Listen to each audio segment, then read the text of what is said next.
ప్రతిదినము దేవుని కృపావార్త కొరకు ఎదురు చూస్తూ ప్రార్థిస్తున్న ఆత్మలారా, నేటి వాగ్దానంగా కీర్తన 45 2వ వచనం, సామ్స్ 45:2, దేవుడు నిత్యము నిన్ను ఆశీర్వదించును.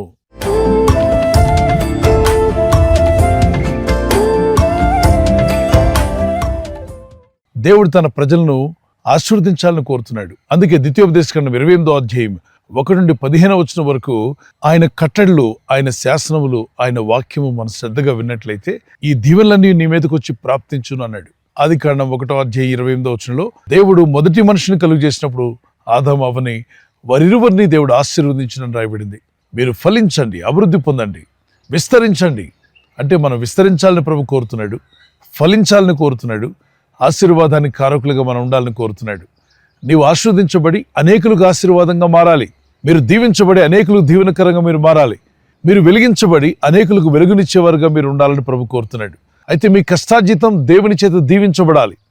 అడగండి, యోబు భక్తుని ఎలా దేవుడు దీవించాడో యోబు గ్రంథం 1వ అధ్యాయం 6-8 వచనం వరకు మనం చదివినప్పుడు ఒక అపవాదైన సాతానుడు అంటున్నాడు, ఓ దేవా, మరి నీవు యోబు అనే భక్తుడిని దీవించావు.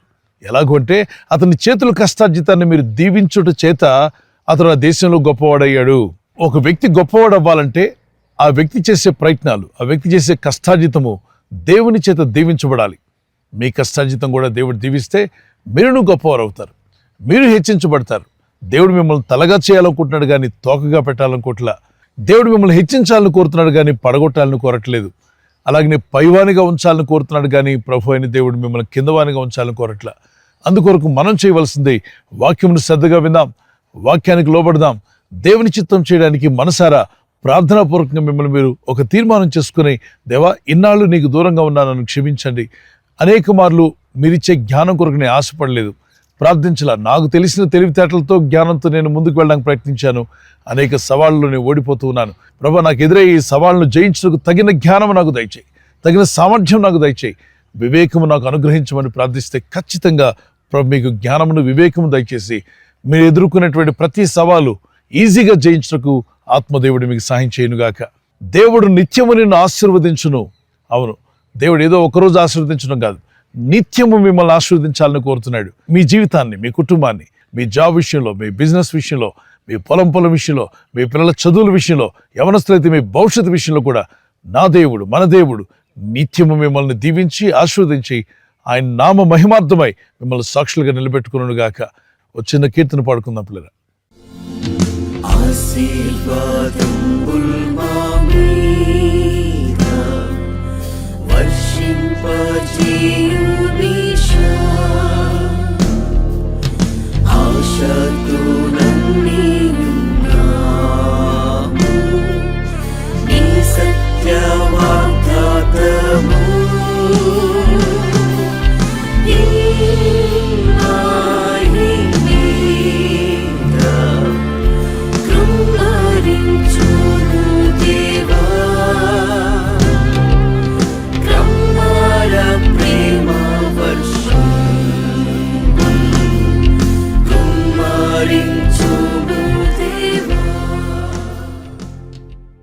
భక్తులైన అబ్రహాం జీవితాన్ని గమనిస్తే అతడు దేవుని స్వరాన్ని విన్నాడు, దేవుని మాటకు లోబడ్డాడు, దేవుడు ఏది చెప్తే చేశాడు, తన చిత్తాన్ని, తన ఇష్టాన్ని పక్కన పెట్టాడు.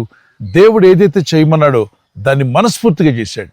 మరి అటు వ్యక్తికి ఎలాంటి మేలు కలిగింది అంటే ఆదికాండం 12వ అధ్యాయం 1-6 వచనం వరకు అబ్రహామును దేవుడు ఆశీర్వదించను. ఆయన ఆశీర్వదించడమే కాదు, ఒక మాట చెప్పాడు, అబ్రహామా, నేను నిన్ను ఆశీర్వదిస్తున్నాను. అంతేకాకుండా నిన్ను ఎవరైనా ఈ భూమి మీద నిన్ను ఆశీర్వదిస్తే వారిని నేను ఆశీర్వదిస్తాను, నీ భూమి మీద ఉన్న వాళ్ళు ఎవరైనా నిన్ను శపిస్తే వారిని నేను శపిస్తానండి. ఇది చాలా అద్భుతమైన మాట, అర్థం చేసుకోండి. దేవుడు ఒక వ్యక్తిని ఆశీర్వదించిన తర్వాత ఆ వ్యక్తిని మనం శపించకూడదు. దేవుని చేత ఆశీర్వదించబడిన వ్యక్తిని మనం శపిస్తే శాపం మన మీదకి వస్తుందా? అదే చెప్తుంది ఆదికాండం 12వ అధ్యాయం. అందుకే నువ్వు ఏం విత్తుదువో దాన్ని కోస్తావన్నాడు. దేవుని చేత ఆశీర్వదించబడిన వారు, దేవుని చేత దీవించబడిన వారు కనబడినప్పుడు బ్లెస్ చేయడం మర్చిపోకండి. దానివల్ల మీరు బ్లెస్ అవుతారు, మీరు దీవించబడతారు. ఒకవేళ తెలుసో తెలియకో ఈర్ష్యతోనో, అసూయతోనో, వారవలేనితనంతోనో కొంతమంది దేవుని చేత ఆశీర్వదించబడిన వారిని శపించడం మనం చూస్తూ ఉంటాం. వ్యతిరేకంగా మాట్లాడడం చూస్తుంటాం, నెగిటివ్గా మాట్లాడుతుంటారు, చాలా చులకన భావంతో మాట్లాడతారు, తేలిగ్గా దూషించి దూషణ మాటలు పలుకుతారు. వీళ్ళకి తెలుసు ఆ వ్యక్తులు దేవుని చేత దీవించబడ్డారని, దేవుడు ఏర్పరచుకున్నాడని, దేవుడు వారి ద్వారా కార్యాలు చేస్తాడని. కానీ ఓరవలేనితనమో, ఈర్షో, అసూయో వారిని దూషించేలా చేస్తుంది. దానివల్ల చిక్కబడతాం. ఎందుకంటే దేవుని చేత ఆస్వాదించబడిన వ్యక్తులను శపిస్తే మనం శపించబడతాం. కనుక తొందరపడి ఎవరిని శపించకండి, తొందరపడి ఎవరి మీద నెపాలు మోపకండి. విషయం తెలుసుకోకుండా don't judge any book by looking at the cover, but go through the book, then you will understand. మరి ఒక మాటలో చెప్పాలంటే, ఏ పుస్తకాన్నైనా పైన కవర్ పేజీని చూసి తీర్పు తీర్చకండి. ఆ కవర్ పేజీ మనకు నచ్చకపోవచ్చు, కానీ పుస్తకంలో ఎంతో మ్యాటర్ ఉంటుంది. కొందరు జీవన విధానము, కొందరు జీవితము మనకు నచ్చకపోవచ్చు. నచ్చకపోయినంత మాత్రాన ఆ కవర్ పేజీని చూసి ఆ ఒక్క విషయాన్ని బట్టి ఆ వ్యక్తిని ద్వేషించడం కానీ, తీర్పు తీర్చడం కానీ చేయకూడదు. కొందరు జీవితంలో దీన్ని అలవర్చుకుంటున్నారు, ప్రతి ఒక్కరిని తీర్పు తీర్చడం. Don't be A judgemental. మీరు అలా కనబడిన వాళ్ళందరినీ జడ్జి చేసుకుంటూ వెళ్తే మీరు తీర్చిన తీర్పు చొప్పుననే మీ వద్దకు కూడా తీర్పు వస్తుంది. అందుకే ప్రభువు నాడు మత్తయి సువార్త 7వ అధ్యాయం 1-5 వరకు, మీరు తీర్పు తీర్చుకుడి. ఒకవేళ మీరు తీర్పు తీర్చినట్లయితే మీరు తీర్చిన తీర్పు చొప్పుననే మీకును కలుగుతుందన్నాడు. కనుక విమర్శించే ముందు, తీర్పు తీర్చే ముందు ఆలోచించండి, ఆగండి, ప్రార్థించండి. ప్రభువా, నేను తొందరపడకుండా నాకు సాయం చేయమని ప్రార్థన చేసుకోండి. పిల్లరా, ఇంతవరకు వాక్యోపదేశం విన్నట్టుండి మీరు దేవుడు మిమ్మల్ని నిత్యము దీవించి ఆశీర్వదించాలి. మా ప్రార్థన చేసుకుందాం. పరలోకమందున్న మా తండ్రి, నీ యందు విశ్వాసం ఉంచి ప్రార్థిస్తున్న ఈ బిడ్డలందరినీ దర్శించండి. ఈ వాగ్దానం ఎత్తి ప్రార్థిస్తున్న అవును ప్రభువా, దేవుడు నిత్యమును ఆశీర్వదించని చెప్పినటువంటి మాట మీరే మమ్మల్ని ఆశీర్వదించాలి. మా చేతుల కష్టజీతాన్ని దీవించడం చేత మేము వర్ధిల్లగలం. మా ప్రయత్నాలు ఫలించులాగున మీరు ఆజ్ఞాపించండి. ఈ ప్రార్థన చేస్తున్న వీరందరిలో ఎవరైతే మంచి ప్రయత్నాలు చేయబోతున్నారో, అది ఉద్యోగ విషయమైన, బిజినెస్ విషయమైన, వారి కుటుంబాన్ని పోషించుకునే విషయంలో కానీ, వారి పొలం విషయంలో కానీ, పిల్లల చదువుల్లో కానీ, యవనస్తులైతే వారి భవిష్యత్ విషయంలో వారు చేసే ప్రయత్నాలు మీ కనికరం చొప్పున వారు వర్ధిల్లులాగున మీ దయ చూపండి. మీ సహాయం వారికి అనుగ్రహించండి. మీ హస్తంతో వారిని బలపరచండి. రాబోయే దినాల్లో నీ బలమైన సాక్షులుగా నిలబెట్టుకోమని, నిత్యము దేవుని చేత ఆశీర్వదించబడడానికి అర్హులుగా చేసి మహిమ పొందమని యేసుక్రీస్తు పరిశుద్ధ నామములో అడుగుచున్నాను నా పరలోకపు తండ్రి. ఆమేన్, ఆమేన్.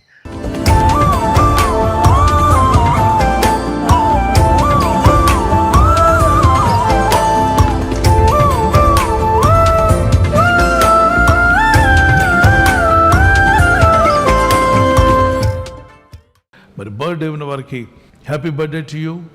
Many more returns of the day. May the lord continue to bless you. నీ ప్రార్థనలన్నీ యెహోవా సఫలపరచును గాక. May the lord grant all your request. Psalms 20:5. కీర్తన 25. నీ ప్రార్థనలన్నీ యెహోవా సఫలపరచును గాక. May the lord bless you with this words.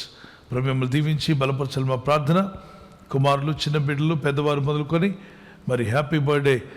మీకు దేవుడు దీర్ఘాయుష్ని ఇవ్వాలని, మంచి ఆరోగ్యములు కలిగి దేవుని వాక్యంలో ప్రార్థనలు ఎదగాలని మీ నిమిత్తం మా ప్రార్థన. మీ ఆత్మ వర్ధిల్లుచున్న ప్రకారము మీరు అన్ని విషయాల్లో సౌఖ్యంగా ఉంటూ, ఆరోగ్యంగా ఉంటూ వర్ధిల్లాలని మీ కొరకు ప్రార్థిస్తున్నాం. God bless you.